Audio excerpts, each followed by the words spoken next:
What's up, WWE Champions Universe? This is Lee and Rusty. Hopefully you can hear Rusty. We're having some interesting things on the back end of this thing. But normally we combine the podcast and WWE chatter, and we actually asked on stream, and you guys prefer that to be one thing. However, because of technical issues, we've separated them this week. So, Rusty, what are you thinking about what's going on the road to next weekend? Oh my gosh, next weekend is Wrestlemania already. That's crazy. WrestleMania 40 is next weekend, and it still feels like for a two-night event, the card is fairly unclear. We don't know everything that's going to happen, and there's going to have to be about 6 hours worth of matches that come together. We can assume 5 hours of that will be Roman's intro. So At least cram as much wrestling as we can into the remaining hour. But I would say this: not only are we wondering what is the card going to look like, I've got some questions beyond just the card. Okay. Are they setting us up for some surprises, for some chicanery, for Shenanigans? I cannot, especially regarding the Judgment Day. They have too much gold to leave Mania with all that gold. Yep. And I don't think the top heels are gonna just drop it outright. And so, Senor Money in the Bank, the time is now. Yeah. This is his time. Yeah. The cash-in has got to happen. More so than Cody needs to finish the story, a cash-in's got to happen. Cash-in's got to happen. I don't think we care about what Damian is going to do beyond Mania. That's true. Right? That's true. Damian better cash that thing in. And I think he's going to cash it in somehow and ruin the Rollins Drew going over cleanly opportunity. Who does he cash in on? Respond to that, I guess, first. Yeah. So Doom 2071 in the chat, because we are actually recording this for the first and one time off due to circumstances related to work in instance. We're recording this on the Live Champs channel, and we've got some comments coming in. Who do we think he cashes in on? So let me respond first to something you said about there has to be some shenanigans in the title picture. And you and I, on our podcast a week or two ago, you said they're going to have somebody climb the ladder at the same time and each grab one grab a red belt, one grab a blue belt, and that's how they split them. I thought that was genius, and guess what? Wrestle Talk mentioned it like the week later. So you were there first, but other people are talking about that now. Subscribers. So, right. Yeah, I think that's going to be, I think they need to. I would love to see R-Truth and Damian Priest go up the ladder together and they battle it out, and maybe Damian like grabs the belt but fumbles it into R-Truth's hand, and then he grabs the other one real quick, and now we've got this ongoing storyline where R-Truth and Damian Priest get to keep going. As for the cash-in, I don't know, man. I like the fact that the tag match is going to affect the cash-in. Let me just say, I think Priest dropping the tag belt is going to cause him to say, "I'm not leaving Mania empty-handed." Okay.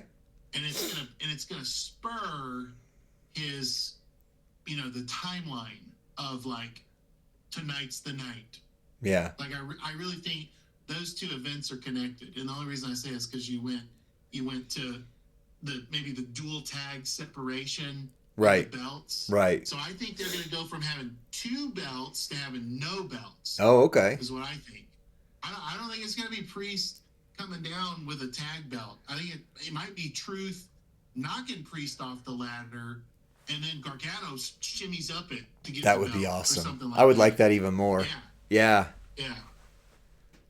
Yeah, I agree. And so Then the question is the briefcase. On the one hand, I like the fact that it's taken almost a year. Like so many of the cash-ins were just day of, right? Or the next day or whatever, especially with the women's, that it just didn't leave that suspense. But I think we've crossed the threshold of there's been suspense to now it's like, oh yeah, that's right. He is Senior Money in the Bank. I forgot about that. So I think personally, Damian needs to cash in on whoever gets the world title, not Roman, not Cody. Months ago, we talked about like when the Money in the Bank thing originally happened. My dream booking for it was that Dominic Mysterio got Money in the Bank. Cody finished his story and Dom cashed in right then and there. I think that would have been the most epic heat Dom could have ever gotten. But since that's out the window, I think Damian Priest has to cash in on Drew. I think Drew beats Seth. I think maybe CM Punk distracts Drew. And then Damian Priest cashes in on him because now you've got a story Damian Priest against Drew McIntyre. And you've got CM Punk hanging in the wings for whenever he gets better to come and reclaim the title. That's my thoughts so far. Do you think, so are you thinking like Priest just rolls him up in a small package? Like, do you think it's going to be that kind of like Liv Morgan win where it just is such a joke that it delegitimizes Priest as a champ? Right.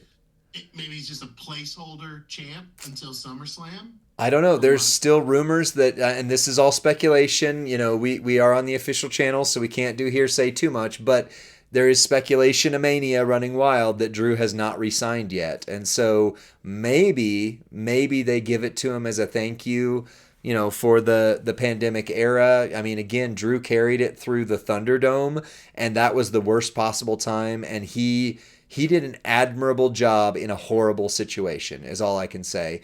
So maybe they give it to him in front of the crowd so he gets his moment. I hope it's not a roll up. But if it isn't, then my alternate pitch is Damian Priest comes out, says, I'm going to show you how good I am. This is why I've been waiting, because I can do this on my own. And they start a full match. And yeah, he just fought Rollins, so he's tired and they have that part of the story. But he doesn't just do a roll up. It is an intense battle. Damian Priest wins. Now Drew McIntyre has this story of, well, it's because of CM Punk. Oh, it's because I had already fought Rollins. I was robbed again, and they can keep building that. Or if he goes away, he got his moment. Damian Priest doesn't look weak or just like, oh, I just rolled him up. And now you've got a dominant champion there that you can start building. I think Damian Priest deserves to be a legit champ. Agreed. It feels like it's his moment. And it would be great to continue to, I don't know, build maybe a number one contender with Punk and Drew at SummerSlam. I don't know. I like Io held the belt a lot longer than I ever thought she would, and so well, she's still holding it, isn't she? I mean, Roman has held the belt way longer than I thought anyone could. Right? In the modern era. Yeah. Let me just ask you this, Lee. Since we're talking about potentially big surprises for Mania, I'd love to keep maybe speculating as to what we can see as a big surprise. I've got one. Let me ask you this, my friend. Is the stage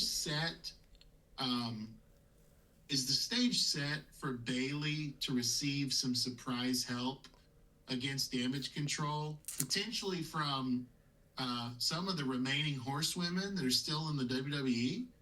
Do you think it could be, like a Becky? Are you talking Charlotte? Okay, I was going to say, because Becky's in a match, so you've narrowed it down to Charlotte. No. I just mean ringside assistants. Gotcha. Not Matt, but like the neutralizers. Yeah. Or something, right? Before the fourth horsewoman was ineligible to return and whatnot. Like, I thought they were setting that up. I thought we could see all three. I thought that could be a Mania return from the fourth. She got a little too bossy and disappeared forever, it looks like. And she did big business, but it was somewhere else. It just doesn't make sense that Bianca and Naomi have her back. Yeah. right? It doesn't make sense. Yeah. What does make sense if they're, because I think the Bailey match is going to have multiple surprises, including Hugger Bailey Yeah. coming down the ramp with the side pony, with the inflatables, total babyface Bailey back.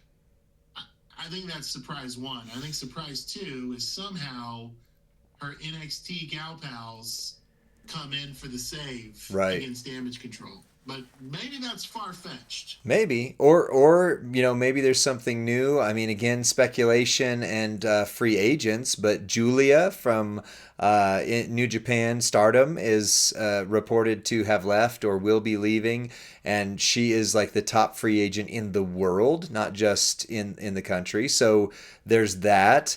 Yeah, maybe, I don't know. I get the sense that we are going with a Bailey win, and that she's going to have to do something to overcome Damage Control. I would really hate to see Dakota Kai flip flop again. That would just be. But what about in the chat? Michael Graham said Lita. What about a Tori? I don't think Shayna Baszler makes sense. That's in the chat there as well. But what if it's a legend? I mean, or what if it's somebody who we're not expecting, like Jade Oh, look at that! Right as you type that, Doom. That's awesome.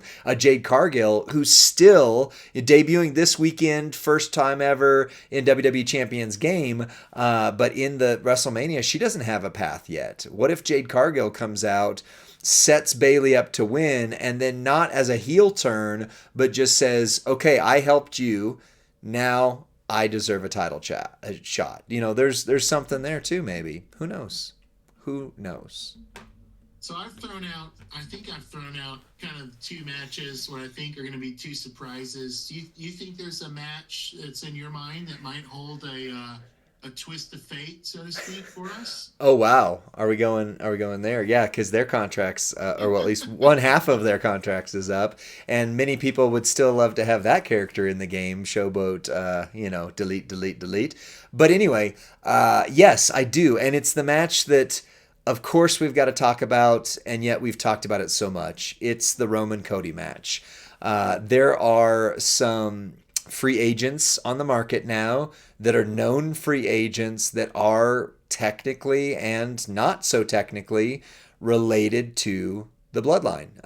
So there are people with the name Fatu attached to their character because they've owned that name, because they were born into that name, who could potentially be a part of that. So what I would love to see, and this I am stealing from somebody else because I wouldn't have thought of this last part of it by myself, but what I would love to see is the bloodline expands, The Rock turns maybe, or doesn't turn, but The Rock is going to play a role, and what they're going to do is on night one, Cody and Seth are going to win, so that means the bloodline is banned from ringside.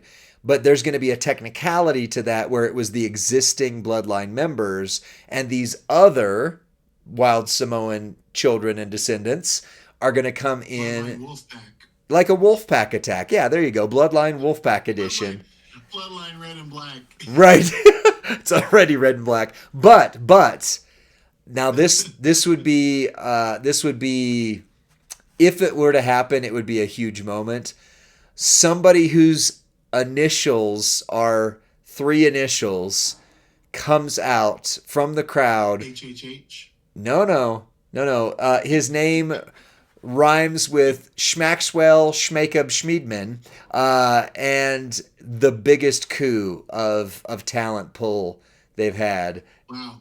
From the competition comes out, and then you set up that guy versus Cody as champion. So that's crazy.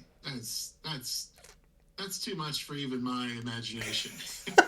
Well, the likelihood of it is very, very low. Yeah, that's right. Now we've got three-letter word RVD question mark. Yeah, Big Love. I think MJF comes out, helps Cody to win, and then immediately sets himself up as the number one contender. Like, ooh, that would be. I want to see Rollins take a vacation. I just want to see the old 80s, like Rollins quit the tag match. and just Ooh. walk back. It's not worth it. Ooh. I've got my own match to worry about. I want to see Cody lose the tag match because I want to be interested in these Bloodline rules. Yeah. Like, I want to know what does Bloodline rules mean? Yeah. What cacophony of innovation would they have? Right. Would Rock insert himself as the ref? Yeah. Under Bloodline rules. Now Right. suddenly we've got the most epic match. Rock playing the role of Muhammad Ali with the tip of the hat to WrestleMania 1. Yeah. That would be fascinating. And I think I just don't see Cody Seth winning as anything interesting resulting from it. I agree. I agree. No Bloodline at ringside is interesting. I agree. At all. I don't think Cody deserves, and really what we're seeing more of, especially after Raw last week, we're seeing Cody press into the concept of hard times. We're seeing that what happened after Raw, what happened backstage was 100% Cody's design and creative. Yeah.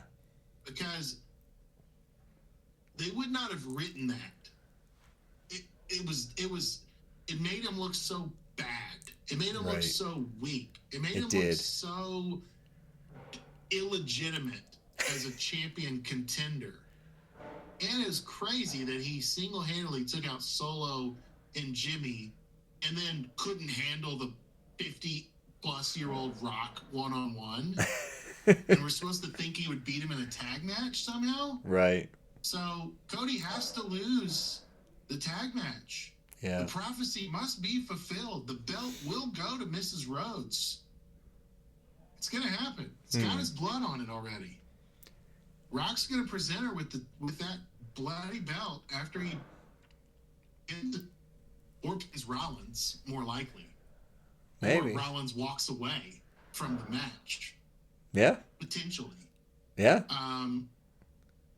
I want to see the Bloodline continue to grow in their legitimacy as heels. I want to see them grow in their number of family that are included in it. I want to see this be a retrieval to the yesteryear, the Legends era.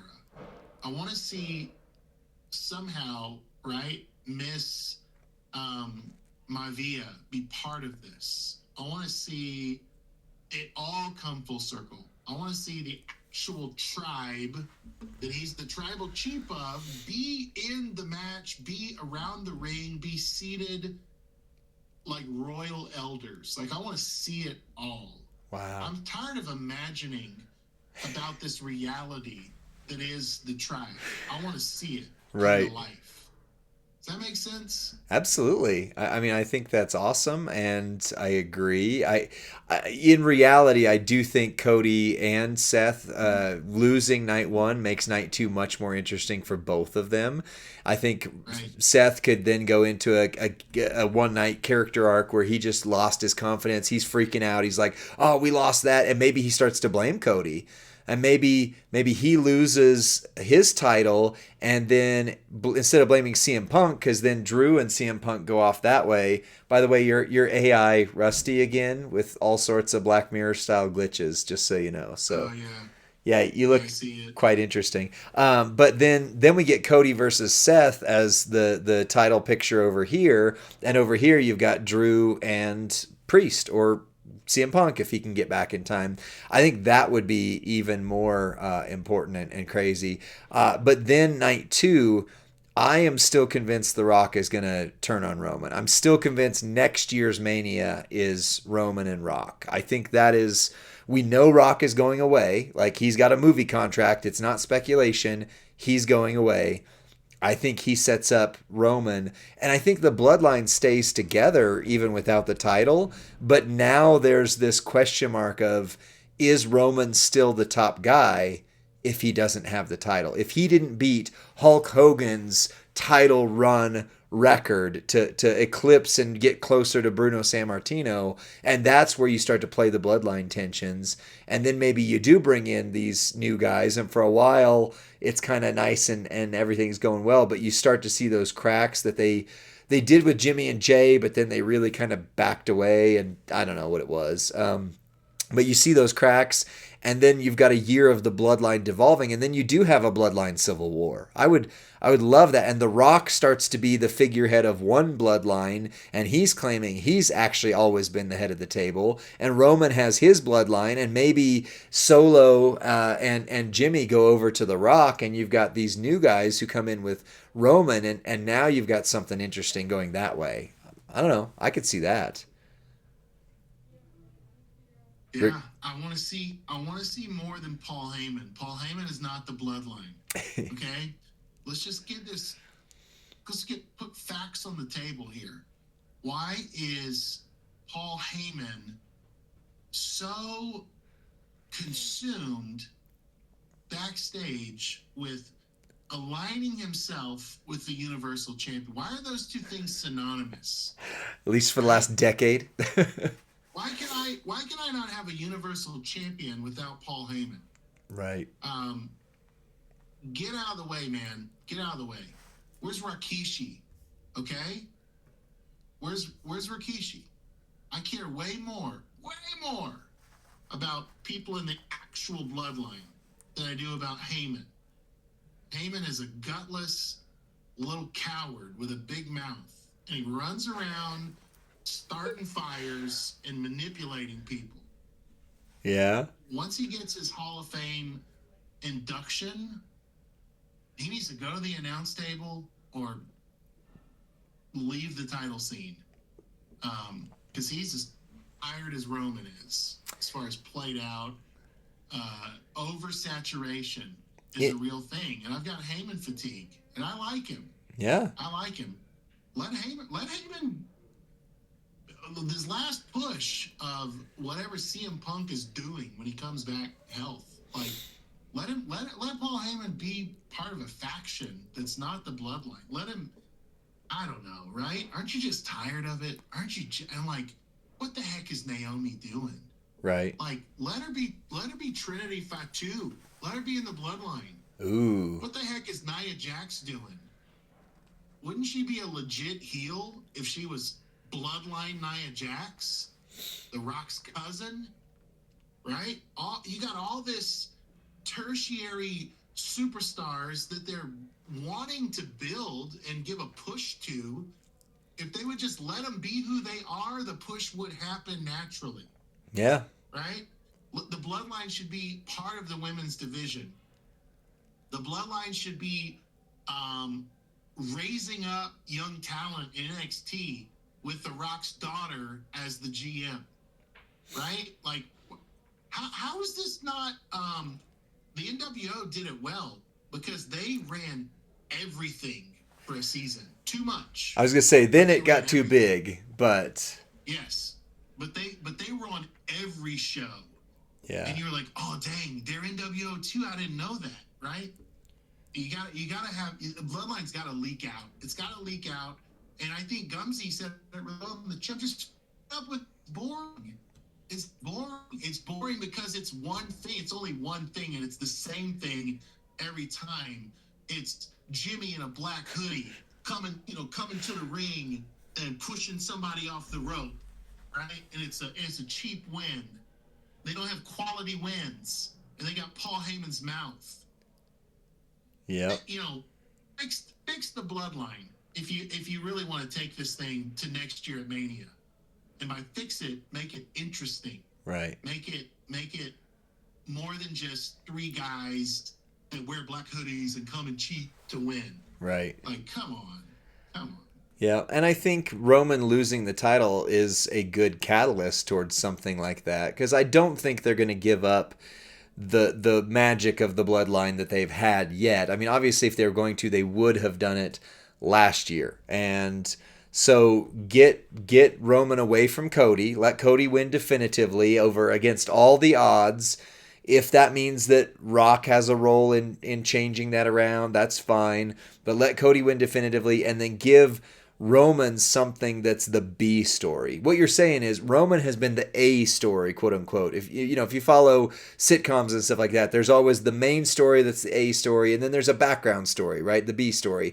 Everybody else is B story, and Roman has been A story. They need to just swap it where Cody's A story, Roman is B story, and then we can make room again for LA Knight and for, main event Jey Uso to actually main event something more than a really match on Raw, right?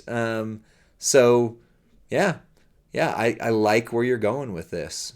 I like it. Well, and I want to ask you this, Lee. I don't want to just be. I don't want to use hyperbole here. Could this be? Does the card as it stands today reflect that this will be the most important WrestleMania in history? Huh. Interesting. Wow, that's a really good question. What Hunter is saying? He is. What TKO and WWE are saying? Isn't that every presser that we've heard? Yeah. This is the biggest WrestleMania of our lifetime. Yeah. WrestleMania 40. The grandest stage of them all. Right. Philadelphia. Capacity crowd. 86,000 people in the Eagles Stadium. Yeah. Does the card reflect that?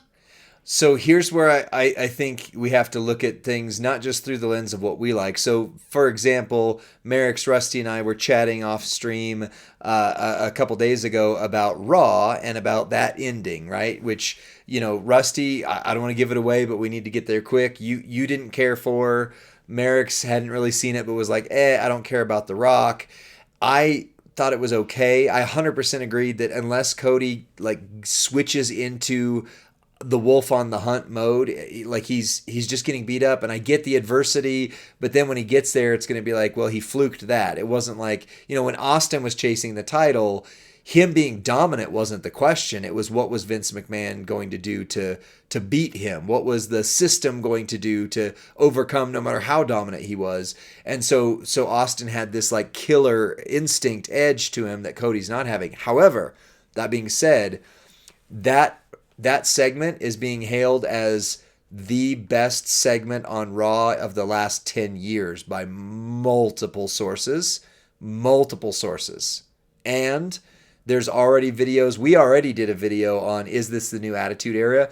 Wrestlemania, our views were 200 and Wrestlemania's were 200,000, but they did we're in the Attitude Era again. This is the best thing ever. Just the segment with CM Punk and Drew McIntyre and whatever that other guy's name is who's champion, that was unscripted supposedly, and it seems to have been given everything. That segment drew 500,000 more eyeballs live than any other segment on the show. People hopped on to watch it and hopped off as soon as it was done. So you've got this ending angle where The Rock takes it back to the Attitude Era, and you've got this Attitude Era style promo. Those two things are what's being hailed as the best thing they've done in years, biggest viewership, all this stuff. So if you're Triple H, you're looking at that and going, people absolutely thought The Rock destroying Cody was great TV. They're hooked. They absolutely want to see Drew, Seth, and CM Punk do something at Mania. So those two matches would, at least in their minds, I think, give them the ability to say this is the biggest thing they've ever done. The rest of the card, I mean, the tag match is fun. If they pull another Heist of the Century with Damian Priest, maybe. I think EO has been shortchanged. Bayley's been shortchanged. That title match just really hasn't gotten a lot of traction. Becky Rhea is going to be awesome. But like you said, where's Bianca? Where's, I was one who said Bianca's title reign was way too long and it needed to have a time to cool. But now we're going into WrestleMania where she was on the Las Vegas press tour and Bayley wasn't. Bayley should have, Bayley won the Royal Rumble. She should have been the one that was there. It was Bianca, but now Bianca doesn't have a match. So I think they've got a week to make some big, important moves.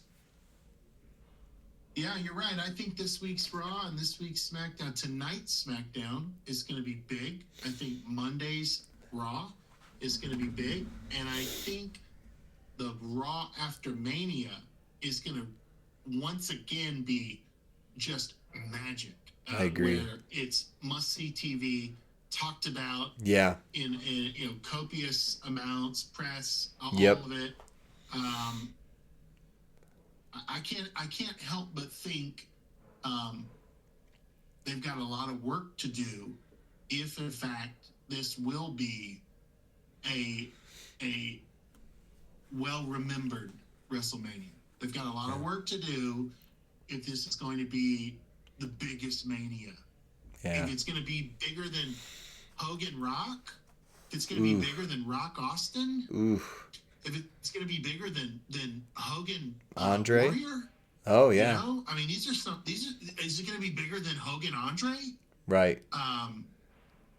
They've got a lot of work to do to figure out. Brother. Yeah.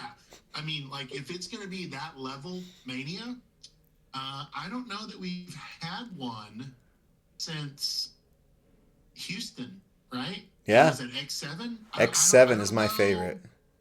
I don't know that we've had, so that means, like, it's been 20 years plus since we've had a Mania that we go, that one will be remembered with the best of them. Yep. That one will be remembered. So I think there's going to have to be musical guests that are doing the pre-show, anthem. Taylor and Swift. God Bless America and all. Like, they better pull out. I mean, Lady Gaga's to that level, that caliber. Taylor Swift. Dude, that would be incredible. If Taylor Swift sang. If Tay-Tay comes in. Just that level of Right. press. Right. Whether you like Taylor Swift or not, the level of press that it would get to have a legitimate celebrity and multiple legitimate celebrities at WrestleMania 40. Right. They got a lot of work to do this week. They better get on the phone and give some tickets away. Yep. They better give some people ringside seats, and they better be better than that. What was that kid's name? Kane. That kid was supposed to be like an Olympic champion that never even showed up. Gable Stevenson. Chad Gable Stevenson is how I remember him. Yeah. Remember that kid got a WrestleMania introduction? Yeah. And did nothing. Yeah. They better get it. It better be better than that. Yep. It better be somebody with more promise than that kid had. Yeah. WrestleMania 40. So. Wow. We're probably over our time today. We are. We love this stuff. This is fun for us to talk about. I hope you have fun listening to it. Yeah. Some of our WrestleMania surprises or hopes and dreams. We'll have one more show before Mania where we get to break down the full card next Thursday, I think, is when we'll probably record it. Yep. So we'd love for you to listen to that.